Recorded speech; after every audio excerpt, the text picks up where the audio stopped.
Biz бүгін this is деген structure үйрендік. This is my son, this is my sister, this is my daughter деген сияқты. Енді осының бәрін біз жинақтаймыз. Біз бұларды ағылшын тілінде possessive деп айтамыз, яғни pronoun. Мысалы бізде бір заттың кімге тәуелді екенін білдіреді. Қазақ тілінде грамматика білесіз ғой, бұл тәуелділік білдіреді. Сол себепті біз міне мен сізге жаңа жаздым ғой. Менің және біздің көпше түрі. Мына жақтағылар біздер жекеше деп былай деп жазып қояйық мысалы. Ал мына жақтағылар бізде көпше. Сіздің конспектте осылай тұрғаны жақсы болады. Жекеше түрде мысалы менің, сосын біздің көпше түрінде. Сенің және сендердің, немесе сіздің, сіздердің. Мына сенің, сендердің, сіздің, сіздердің деген төртеуінде де біз ағылшын тілінде your мен айта саламыз, өзгермейді.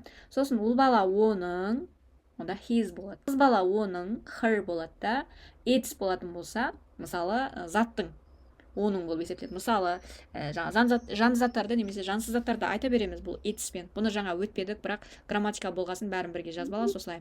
Its деген заттың, бірақ оның деген мағына білдіреді. Мысалы телефонның чехолын айтамыз, сосын қаламның мысалы қақпағы деген сияқты. Ол кезде де біз its пен айта береміз. Ал бұл үшеуін қосып енді біз олардың деп көпше түрін айтатын болсақ, оның мағынасы бізде their болады. Осылай. Their. Енді мен жаңа сізге айттым, үйге барып бүгін сіз жаттығу жасайсыз, мына тапсырма. Маған аудио жібересіз, сабақтан кейін ұмытып қалмаңыз.